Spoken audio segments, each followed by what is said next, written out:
रोखठोक, बेधडक आणि नेमक्या घडामोडींचा अचूक वेध घेणारं एकमेव विजनरी बातमीपत्र विन टीव्ही मराठी.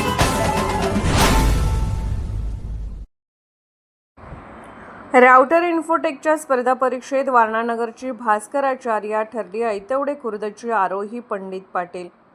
वारणानगर येथील राउटर इन्फोटेक या कॉम्प्युटर प्रशिक्षण संस्थेमार्फत आयोजित मी होणार वारणानगरचा भास्कराचार्य या प्रोॲक्टिव्ह अबॅकस व वैदिक मॅथ स्पर्धेत ऐतवडे खुर्द येथील आदर्श बालक मंदिर माध्यमिक विभागाची विद्यार्थिनी आरोही पंडित पाटील हिने उत्कृष्ट कामगिरी करत वारणानगरची भास्कराचार्य किताब पटकावला. बक्षीस वितरण समारंभात तिचं प्रमाणपत्र व शील्ड देऊन गौरव करण्यात आला. या स्पर्धा परीक्षेत कोल्हापूर व सांगली जिल्ह्यातील विविध शाळा व हायस्कूलमधील 1ली ते 10वी पर्यंतच्या सुमारे 42,000 विद्यार्थ्यांनी उत्स्फूर्त सहभाग नोंदवला होता. शहापूर येथील राधाकृष्ण मल्टीपर्पज हॉलमध्ये आयोजित बक्षीस वितरण समारंभासाठी प्रमुख पाहुणे म्हणून ईश्वरपूर पोलीस ठाण्याचे वाहतूक पोलीस अधिकारी सलमान मुलानी, प्रोॲक्टिव्ह टेक्नॉलॉजी प्रायव्हेट लिमिटेडचे गिरीश करडे, शिराळ्याचे नायब तहसीलदार असलम जमादार, आटपाडी येथील आयडियल स्किल डेव्हलपमेंटचे संचालक शरद ढगे, तासगावच्या स्वरा शैक्षणिक संस्थेचे संचालक अविनाश पाटील, महालक्ष्मी कॉम्प्युटर सेंटरचे अर्जुन पाटील तसेच म्हसवड येथील स्मिथ अकॅडमीचे शरद जाधव आदी मान्यवर उपस्थित होते. उपस्थित मान्यवरांचे स्वागत राउटर इन्फोटेकचे संचालक सागर भाकरे यांनी केले. यावेळी मार्गदर्शन करताना सलमान मुलानी यांनी पालकांनी मुलांवर आपली जादू लादू नये तर त्यांच्या आवडीनिवडी व अंगभूत गुणांना वाव देत योग्य दिशा द्यावी असे प्रतिपादन केले. या समारंभात प्रथम क्रमांक मिळवणाऱ्या विद्यार्थ्यांनी सायकली भेट देऊन गौरवण्यात आले. या स्पर्धेमध्ये हर्षवर्धन अविराज जाधव, श्लोक संदीप जाधव, श्रद्धा सचिन सातपुते, विराज गणेश करवंजे, श्रीतेश दीपक पाटील, समिधा पंडित पवार, प्रज्ञा दीपक पाटील, यशराज संग्रामसिंह पाटील या भास्कराचार्य ठरलेल्या विद्यार्थ्यांचाही गौरव करण्यात आला. या स्पर्धेत सहभागी विद्यार्थ्यांना सिल्वर, गोल्ड आणि ब्रॉन्झ असे मेडल्स देऊन गौरवण्यात आले. विन टीव्ही मराठीसाठी वारणानगरहून बाबासाहेब कावळे. 8वीची विद्यार्थिनी प्रज्ञा दीपक दोळे पाटील, इयत्ता 8वीची विद्यार्थिनी, वाकेश्वर माध्यमिक विद्यालय वाकोडी बुद्रुक या शाळेतून मी बिलॉंग करते.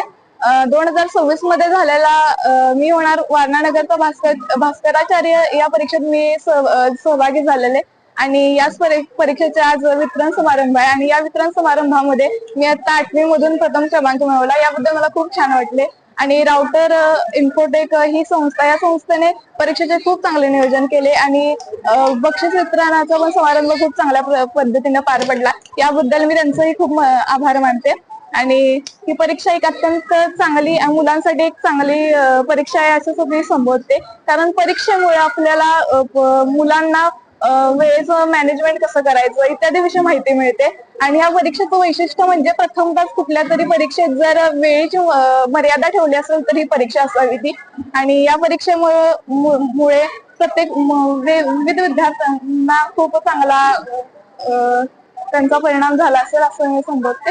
धन्यवाद. भास्कराचार्य यासारख्या गणितीय स्पर्धांमुळे मुलांच्या बुद्धीत चालना मिळते. अशा सर्व परीक्षांमध्ये मुलांच्या बुद्धीला चालना मिळाल्यामुळे ते प्रगती करतात. त्यामुळे सर्वांनी अशा परीक्षांमध्ये सहभाग घ्यावा अशी माझी नम्र विनंती. धन्यवाद. पाटील या ठिकाणी राउटर इन्फोटेकच्या वारणानगर यांच्यातर्फे फोन होणार वारणानगरचा भास्कराचार्य या परीक्षा आपण आयोजित केला. या आयोजित केलेल्या परीक्षेमध्ये पारदर्शकता आपण दाखवली आणि विद्यार्थ्यांचा यथोचित मानसन्मान केला, पालकांचाही मानसन्मान केला आणि येणाऱ्या भविष्याच्या काळामध्ये या नवीन मुलांना भविष्यामध्ये उंच भरारी घेण्यासाठी आणि यशाची उंच शिखरे गाठण्यासाठी जी पंखामध्ये बळ देण्याचा तुम्ही प्रामाणिक प्रयत्न केला याबद्दल मी या राउटर इन्फोटेकच्या वारणानगरचं आणि कोण होणार भास्कराचार्य या परीक्षेचं मी मनापासून आभार मानतो, अभिनंदन करतो आणि या ठिकाणी ज्यांनी या कार्यक्रमाचं आयोजन, नियोजन आणि संयोजन केलं ते या कार्यक्रमाचे प्रमुख सर्व मेंबर भाकरे सर आणि उपस्थित सर्वच घटकांचं आणि इथं सर्वांचंच या मनापासून मी माजी सैनिक या नात्यानं आणि या विद्यार्थ्यांचा पालक या नात्यानं आपलं मनपूर्वक आभार आणि अभिनंदन करतो. धन्यवाद. नमस्कार, मी मनीषा संगपाळ, आदर्श बालक मंदिर माध्यमिक विभाग ऐतवडे खुर्द इथं विभाग प्रमुख म्हणून काम करते. आम्हाला 20 मार्चच्या दरम्यान कळालं की अशा प्रकारची एक परीक्षा वारणानगर या ठिकाणी आयोजित केलेली आहे. त्यानंतर आदरणीय सागर भाकरे सर यांच्याशी आम्ही थोडासा कॉन्टॅक्ट केला की कशा पद्धतीनं या परीक्षेचं स्वरूप आहे. विशेष म्हणजे सरांनी आयतवडे खुर्द या ठिकाणी येऊन या परीक्षेची पूर्ण माहिती आम्हाला दिली आणि जवळजवळ 150 विद्यार्थी आमच्या शाळेतून या परीक्षेला सहभागी झाले. हा आमच्यासाठी पहिलाच अनुभव होता. पण या ठिकाणी विद्यार्थी आता सुट्टी लागली, पण मुलांना फक्त आम्ही मोबाईलवरून सांगितलं की या परीक्षेचा रिझल्ट आहे बाळांनो आणि आपल्याला आज रिझल्टला जायचंय. तर आमचे 60-70 विद्यार्थी आज या रिझल्टसाठी उपस्थित राहिले. खरं तर विद्यार्थ्यांच्या पाठीमागं एक शाबासकीची थाप असणं, त्यांना प्रेरणा देणं ही अत्यंत महत्वाची गोष्ट असते आणि आज तो भाग मला या ठिकाणी पाहायला मिळाला. विद्यार्थ्यांना प्रेरणा द्यायचं असेल, त्यांचा आत्मविश्वास वाढायचा असेल तर अशा प्रकारच्या परीक्षेचं आयोजन केलं पाहिजे आणि ते सर अतिशय सुंदररित्या त्यांनी नियोजन केलं होतं. परीक्षेचं स्वरूप इतकं छान होतं आणि अगदी ते वातावरण बघितल्यानंतरच आम्हाला वाटलं की खरंच खूप छान पद्धतीनं सरांनी नियोजन केलं. त्याचा रिझल्ट ही इतका छान लागला. आम्ही खूप आज आनंदी आहे. बरेच विद्यार्थी आज आमचे मेडल घेऊन गेलेत आणि आज एका विद्यार्थ्याला आमच्या सायकल सुद्धा मिळालेली. We are so happy. मी सरांचं पुन्हा एकदा मनापासून अभिनंदन करते, आभारी मानते आणि आदरणीय सागर भाकरे सर यांना त्यांच्या भावी वाटचालीसाठी खूप खूप मनापासून शुभेच्छा देते. धन्यवाद. विन टीव्ही मराठी न्यूज चॅनलला लाईक करा, शेअर करा आणि सबस्क्राईब करा.